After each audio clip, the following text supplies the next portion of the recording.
Bonjour à tous, moi je vais vous parler de DRG en biologie clinique et de l'intérêt de ces informations pour essayer de prescrire mieux et de prescrire à meilleur escient. Comme je suis petite aussi, je vais me mettre sur le côté. Donc prescrire juste, qu'est-ce que ça veut dire? Donc tout d'abord, c'est pas nécessairement prescrire moins, pardon, mais c'est également peut-être prescrire ce qui est plus adapté au contexte du patient.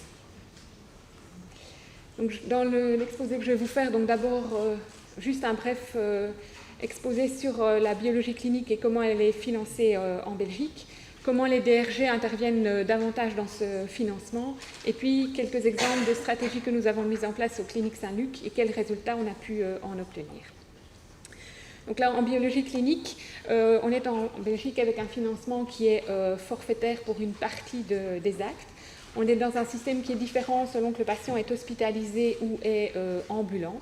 Donc pour le patient hospitalisé, on reçoit un financement par jour d'hospitalisation qui y ait ou non des actes de biologie. Et puis pour chaque acte de biologie qui est prescrit, on reçoit un financement qui correspond à 25% du montant de l'acte. Alors pour chaque acte de biologie, donc on a une codification qui est exprimée en coefficient B, donc il y a une nomenclature particulière.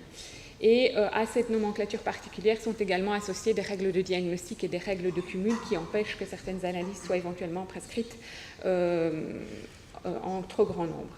Pour les patients hospitalisés ambulants, ils ont également un forfait qui diffère, lui, en fonction de la taille de la biologie qui est prescrite. Donc, dans ce système forfaitaire, on doit donc jouer et maîtriser les coûts. Alors, les DRG sont arrivés un peu plus tard, ils sont arrivés en 2009. Alors, on fonctionne toujours avec 3 ans de retard donc sur les données de 2006.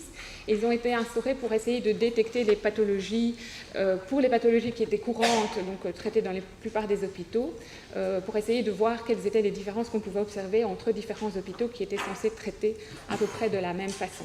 Donc elle s'applique en Belgique pour 32 DRG différents, 12 DRG médicaux, 20 DRG chirurgicaux, et uniquement pour les patients de sévérité 1 et 2. Alors là, on va utiliser les montants de référence, donc on va pouvoir déterminer sur l'ensemble des données nationales une moyenne nationale par DRG et par niveau de sévérité. À cette moyenne nationale, on va ajouter 10% et on va considérer ça comme étant le montant de référence. Donc tous les hôpitaux ont cette information-là et donc chaque année, on leur fait un bilan des données où on va reprendre pour les 32 DRG et chaque niveau de sévérité leur consommation pour 3 types de prestations, la biologie clinique, mais également les prestations d'imagerie médicale et les prestations techniques. Et donc chaque hôpital va recevoir ces informations et va pouvoir se comparer aux autres, à la moyenne nationale plus 10%. Alors ce qui est intéressant, c'est que dans cette donnée, on va pouvoir citer les hôpitaux qui sont considérés comme prescrivant trop. Alors, comment va-t-on faire? On va prendre tous les DRG et on va simplement sommer le nombre de patients dans chacun des DRG et on va pouvoir déterminer si l'hôpital surprescrit ou au contraire est dans ce qui est considéré comme la norme. Alors, le système intervient par la suite pour les hôpitaux qui ont été cités. Ils vont devoir éventuellement rembourser le trop prescrit. Et à ce moment-là, vont devoir rembourser non plus sur base de la moyenne nationale, mais sur base de la médiane. Donc il est important de pouvoir maîtriser correctement ces coûts pour éviter de devoir rembourser des sommes extrêmement importantes. Alors on a commencé à faire un travail en biologie clinique sur ces 32 pathologies, parce que pour un certain nombre de pathologies, on dépasse le montant de référence, mais ce montant de référence est compensé pour d'autres où on ne le dépasse pas, donc globalement dans notre institution, nous ne sommes pas cités. Alors pour le DRG de biologie clinique, on ne prend pas en compte les analyses d'anatomopathologie ou de biologie moléculaire actuellement, donc ce ne sont que les analyses de base. Alors, si on reprend un peu la littérature, il y a toute une série de littératures sur le juste prescrire. Ce n'est pas une notion nouvelle. Si on prend la review de Salomon en 1998, il reprend des papiers qui datent déjà des années 60. Donc prescrire juste, ce n'est pas quelque chose de neuf. Et il y a toutes des stratégies qui ont essayé d'être développées et qui peuvent être intéressantes à certains niveaux. Parmi ces stratégies, il y a tout d'abord l'éducation, la formation et l'information avec éventuellement des notions de coût-efficacité à pouvoir communiquer aux prescripteurs. Il y a également des interventions qui sont plus basées sur leur renforcement, donc pouvoir leur donner des indicateurs précis à la fois en termes d'activité mais également en termes de coût avec du benchmarking par rapport aux institutions hospitalières équivalentes. Aussi donner des facteurs de facilitation, donc pouvoir prescrire correctement, pouvoir leur dire là vous dépassez les limites, il y a trop d'analyses qui ont été prescrites, pouvoir fragmenter aussi des paquets pour éviter des trop grands bilans, limiter aussi certaines analyses qui peut-être coûtent cher à des superviseurs et limiter peut-être avec des conditions de prescription. Et on se rend compte dans tous ces papiers que quand on travaille sur un seul facteur, ce n'est pas toujours le plus efficace et qu'il vaut mieux travailler sur plusieurs mesures en même temps. On voit que les mesures qui ont un effet sur la réduction du volume et des coûts sont forcément celles qui sont les plus efficaces avec 76% d'activité, que quand on travaille sur les comportements, c'est extrêmement très efficace, mais à ce moment-là, il faut travailler sur plusieurs types de comportements visés. Et que ce qui est très important, c'est si on veut travailler sur les comportements, c'est qu'il faut du matériel, des moyens pour que les informations soient toujours à jour pour le clinicien. Alors, qu'est-ce qu'on a fait à Saint-Luc? Donc, on a pris une DRG pour commencer un petit peu notre travail en particulier, la cholécystectomie par voie laparoscopique, on en a déjà parlé tout à l'heure avec l'aspect anesthésie, et on a essayé de faire une action ciblée en se disant qu'est-ce qu'on prescrit, puisqu'on était des gros prescripteurs pour cette pathologie-là, qu'est-ce qu'on prescrit, et on a essayé de se comparer un petit peu aux autres. Donc on a regardé quelles étaient les analyses les plus fréquemment prescrites chez nous pour des patients admis pour ce type de pathologie en sévérité 1 et en sévérité 2. Et on s'est rendu compte qu'on était largement au-dessus des autres, puisque quand on regarde au niveau de la sévérité 1, vous avez le montant de référence dans la première colonne. Le montant de référence est mis en dessous, 13,28 €. On voit qu'on n'était pas toujours extrêmement bon.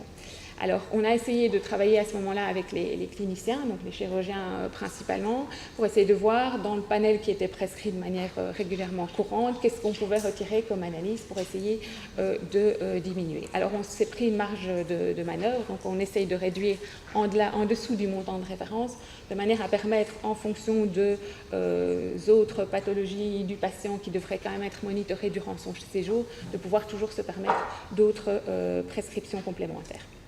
Donc on a fait le travail et on a défini à ce moment-là, pour ces patients-là, une biologie qui est considérée de base pour traiter ces patients.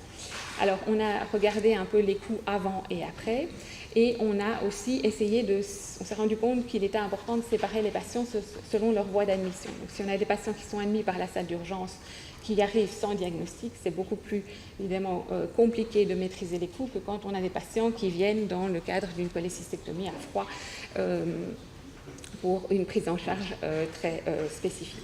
Et donc, ce que vous allez voir sur le tableau, donc vous avez dans la première colonne le montant qui était prescrit en biologie clinique sur la période qu'on a considérée comme la période de référence, donc 2011 à mi-2012, et séparer ce montant par sévérité et par séjour planifié ou non. Et puis, vous avez sur l'autre partie, la deuxième colonne, ce qu'on a obtenu. On a pris donc les 18 mois qui ont suivi pour avoir des nombres de données comparables, et on a regardé l'impact que pouvait avoir l'implémentation d'un panel de base spécifique pour la cholécystectomie.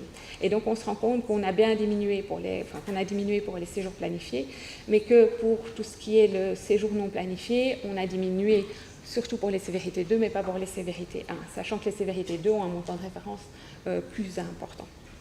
Alors, on s'est dit aussi, est-ce qu'il n'y a pas eu des effets au niveau du remboursement? Certains tests ont peut-être été moins bien remboursés durant la période, donc il faut aussi essayer de voir s'il n'y a pas eu des effets annexes que nous ne maîtrisions pas. Et donc, on a aussi travaillé avec le nombre de tests facturés, et on se rend compte que le nombre de tests facturés a aussi diminué durant la même période, donc c'est tout à fait parallèle, et que l'impact d'attribuer un panel précis discuté avec les chirurgiens sur les patients en séjour planifié permet de diminuer le nombre de tests prescrits et les données sont significatives, mais par contre pas en séjour non planifié. Donc il faut maintenant se dire, il faut travailler avec la salle d'urgence pour cet élément-là. Alors une autre action de manière plus générale, donc depuis que ces DRG sont en route en Belgique, on essaye de conscientiser nos prescripteurs pour essayer de leur donner des informations et de leur dire les pathologies que vous traitez sont ou non avec une surconsommation. Et donc c'est un message qui est véhiculé dans les staffs, les séminaires et autres rencontres de manière plus générale. Et donc on s'est dit, est-ce que l'effet que l'on a observé est spécifique parce qu'on a fait une mesure précise, ou est-ce que c'est quelque chose de général dans l'institution? Et donc on a essayé de classer sur la même période les patients en 3 groupes, donc les patients du DRG considérés de 263, puis on a pris tous les patients des DRG qui étaient soumis au montant de référence, donc des 32 DRG, hors la cholécystectomie, et puis on a pris tous les autres patients traités à Saint-Luc, et on a de nouveau ciblé uniquement les sévérités 1 et 2, et on a aussi séparé les patients en séjour planifié ou non planifié. Et donc, ici, on n'a plus pris les données financières, mais uniquement les données en nombre de tests facturés. Et on se rend compte que ce qu'on avait observé pour le A, le groupe A des cholécystectomies, il est simplement repris.